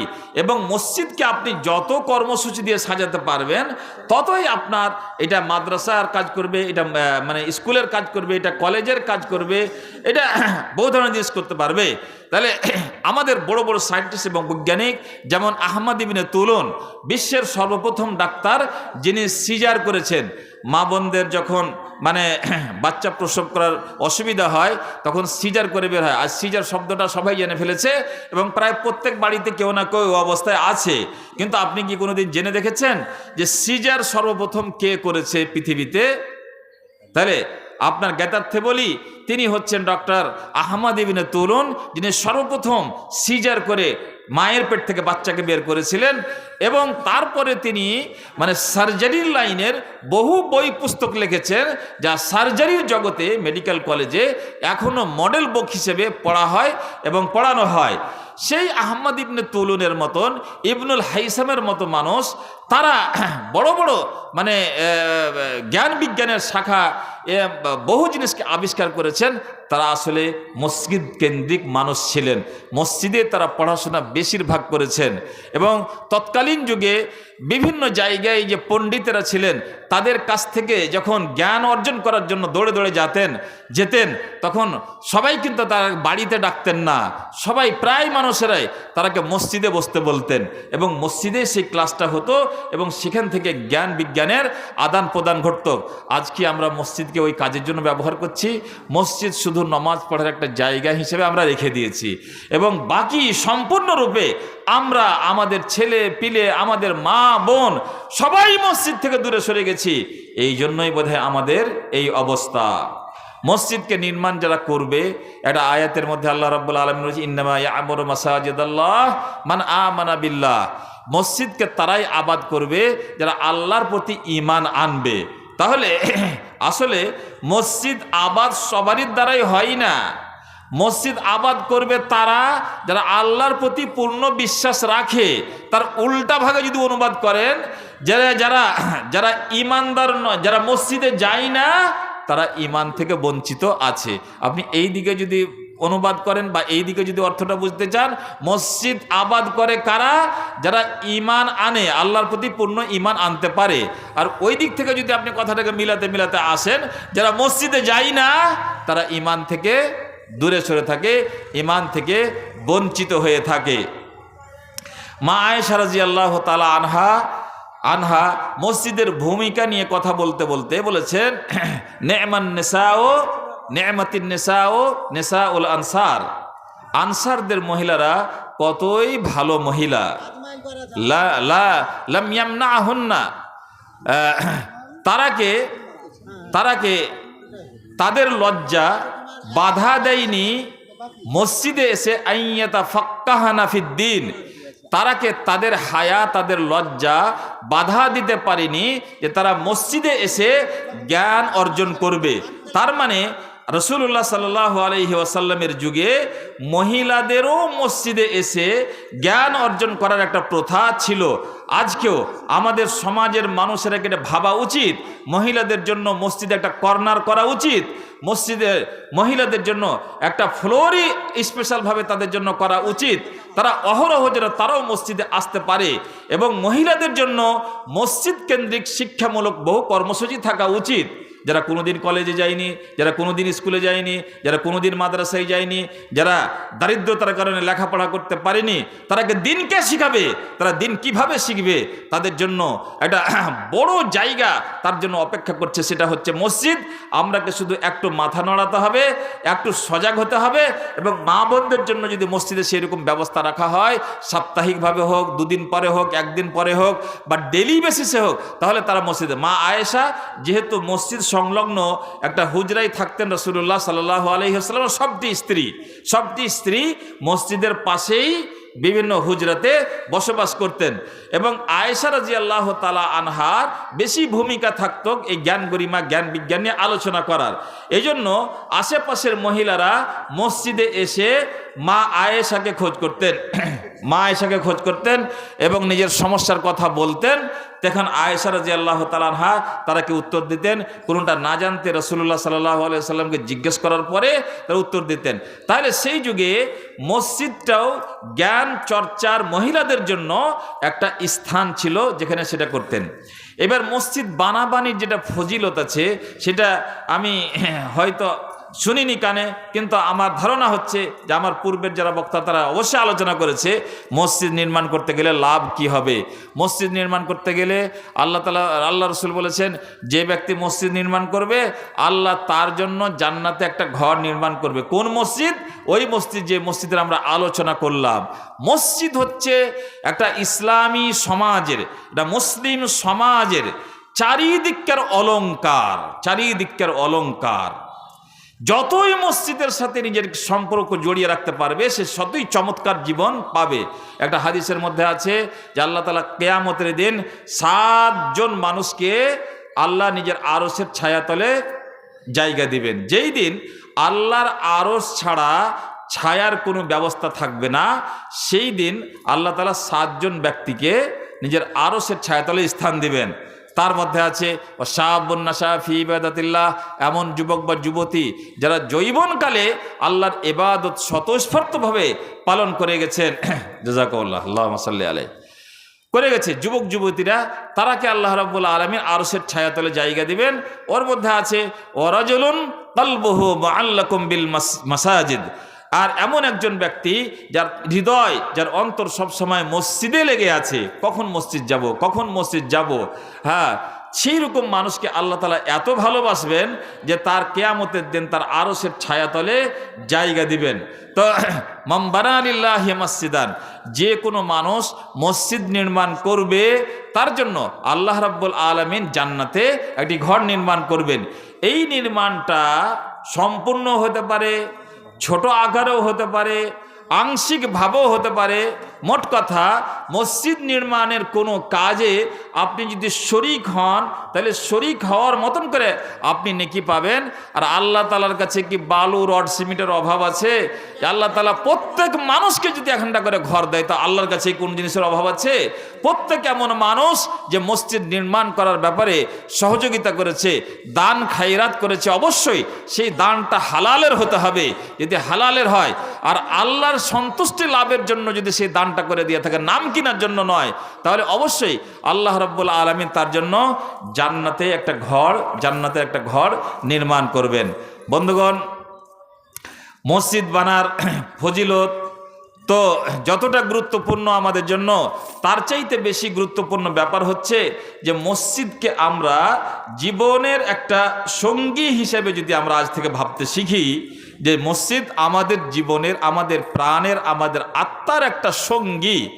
আমি মসজিদের সাথে নিজেই এবং নিজের পরিবারের সমস্ত মানুষকে বেশি বেশি করে জড়িয়ে রাখতে পারলে আপনি শয়তানের চক্কর মক্কর থেকে বাঁচতে পারবেন, আপনি ঈমান হারানো থেকে বাঁচতে পারবেন, দিন হারানো থেকে বাঁচতে পারবেন, বিভিন্ন ভুলভাল কৃষ্টি কালচার থেকে নিজের বাচ্চা কাচ্চাকে বাঁচাতে পারবেন, এবং আল্লাহ রাব্বুল আলামিনের রহমত এবং তার দয়া, তার অধিকারী হতে পারবেন। আল্লাহর জিকির আজকার করে আল্লাহর সন্তুষ্টি লাভ করতে পারবেন। মসজিদের সেবা যত্ন করে, মসজিদের খিদমত করে আপনি অসংখ্য নেয়ামত আল্লাহর কাছে পেতে পারেন। আল্লাহ রসুলের যুগে একজন মহিলা মসজিদের ভিতরে ঝাড়ু পোছা করত। আল্লাহ রসুল কোনো এক সফরে গেছিলেন, তারপরে এসে দেখছেন সেই মহিলা নাই। মহিলা নাই, সাহাবাই কিরামদেরকে জিজ্ঞাসা করা হলো যে ওই মহিলা কই? কানাত তাকুম্মুল মসজিদ, কানাত তাকুম্মুল মসজিদ, ওই মহিলা কই যে মসজিদের এই আবর্জনাগুলি সাফ করতো, ঝাড়ু লাগাতো, সেই মহিলা কই? তখন সাহাবাই কেরামেরা বললেন যে সে মারা গেছিল, তাকে আমরা দফন করে দিয়েছি। আল্লাহ রসুল বলেন হাল্লা আযানতুমুনিহা, তার মৃত্যুর খবরটা আমাকে দাওনি কেন? তারপরে আল্লাহ রসুল গিয়ে সেই মহিলার সম্মানার্থে তার কবরের কাছে গিয়ে নামাজ পড়েছিলেন। তাহলে বন্ধুগণ বুঝতে পারছেন, মসজিদের সেবা যত্ন করা, মসজিদের সাথে জড়িয়ে থাকা এত দাম এবং গুরুত্ব আছে যে আল্লাহ রসুল ওই রকম একটা কালো মেয়ে, অন্য রেওয়ায়তের ভিতরে তার ব্যাখ্যা করা হয়েছে সেই মহিলাটা অত্যন্ত কালো কুৎসিত ছিলেন, কিন্তু তারপরও আল্লাহ রসুলের কাছে কত বড় এবং কত মহান হিসাবে কত মর্যাদা তার ছিল যে আল্লাহ রসুল ওই মহিলার সম্বন্ধে বললেন অবহেলা করা তো আমাদের ঠিক হয়নি, আমাকে তার খবর দিতে, আমিও তার জানাজায় শরিক হতাম। তারপরে তিনি নিজে গিয়ে সেই মহিলার জানাজার নামাজ পড়েছিলেন। তাহলে মসজিদের সেবা যত্নের মাধ্যমে আপনি আখিরাতের অশেষ পুণ্যের অধিকারও হতে পারবেন। মসজিদকে কোনোভাবে ছোট করে নেবেন না, মসজিদকে অবহেলা করে নেবেন না। আর আমি বারবার অনুরোধ করব যে মসজিদে যেই পরিমাণ আল্লাহ রাব্বুল আলামিন বাধ্য করে রেখেছেন সেখানে তো কোনো ছাড় ছুট্টি নাই। আপনাকে দিনে 5 বার মসজিদে যাওয়ার অভ্যাস তৈরি করতেই হবে যদি আপনি কিয়ামতের দিন আখিরাতে আল্লাহ রাব্বুল আলামিনের সামনে মুসলিম হিসাবে দাঁড়াতে পারেন, বসতে পারেন।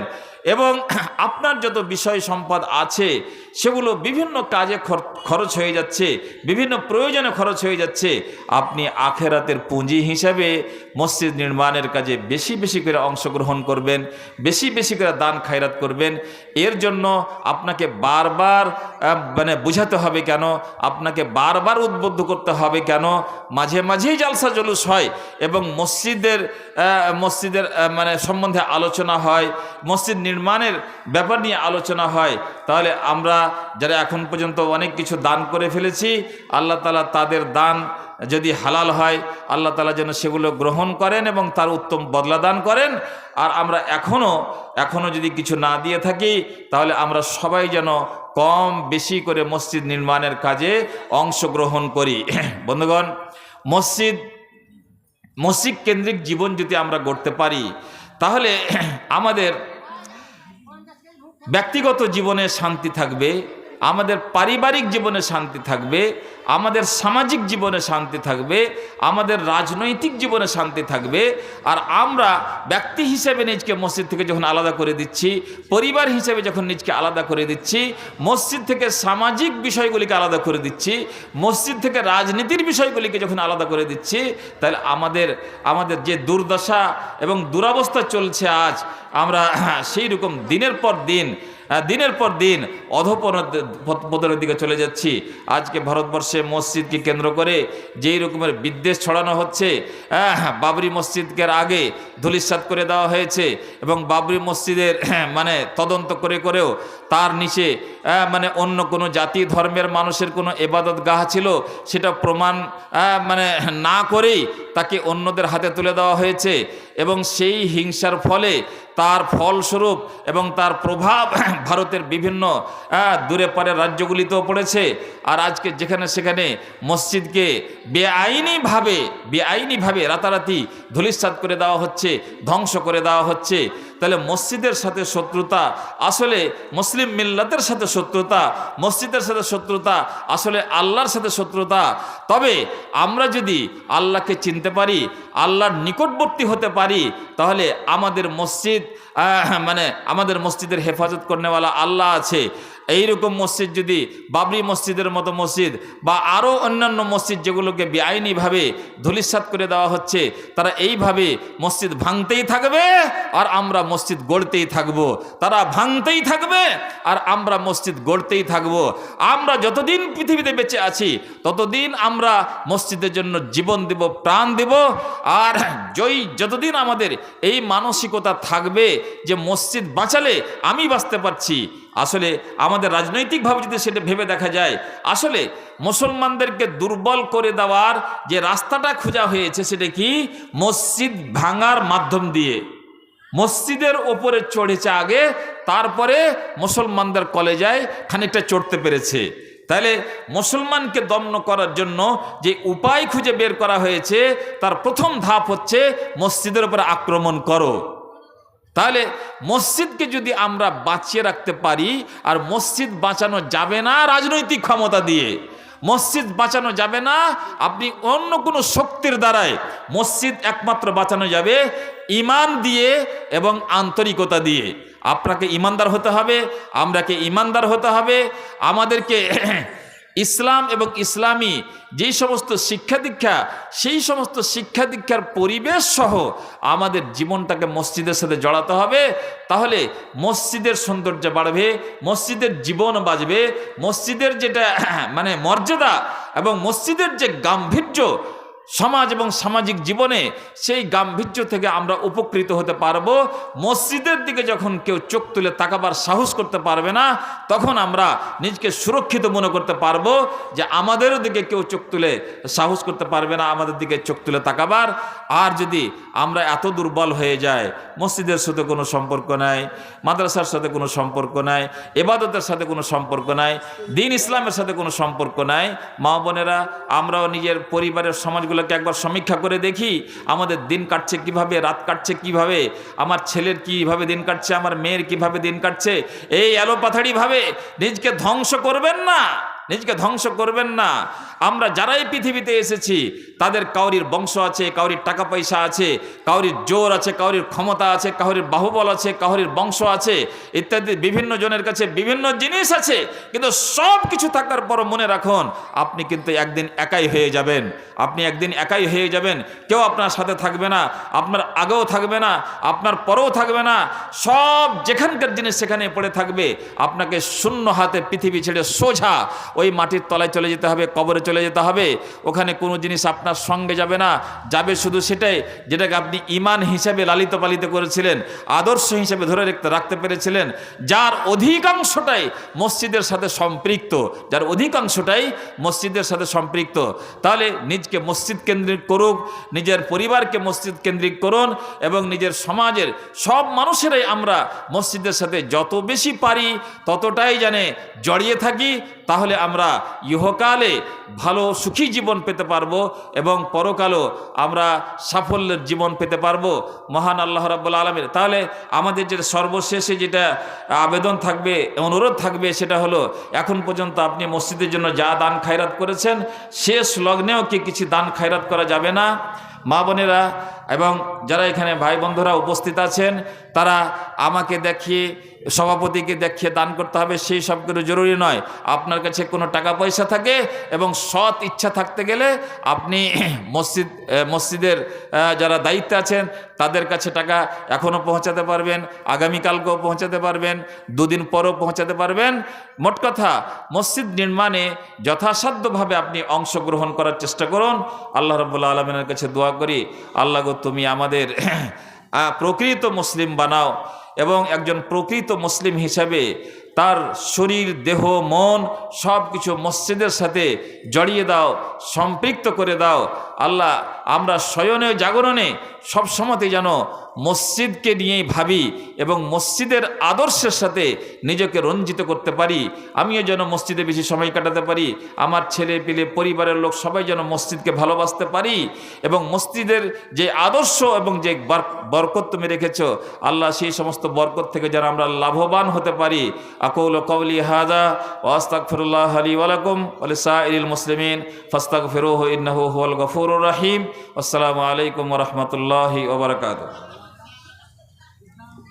জাযাকাল্লাহ সাহেব সাহেব, অনেকক্ষণ ধরে আপনাদের সুন্দর কোরআন হাদিস থেকে অনেক উপকৃত করলেন এবং আমরা উপকৃত হলাম। আল্লাহ যেন আমাদের কবুল করেন। আজকে আমাদের গানের পর্ব এখনো শেষ হয়নি। আপনারা যারা দিবেন আসুন, আমরা এখান থেকে অতি শীঘ্রই সব কিছু গুটিয়ে নেওয়ার চেষ্টা করব। আপনারা যারা দিবেন আসুন, একে একে নিয়ে আসুন। এটা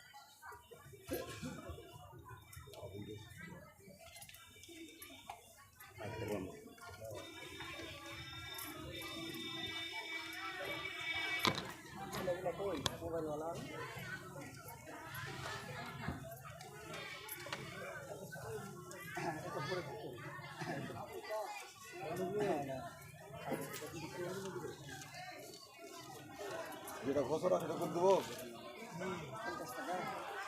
আচ্ছা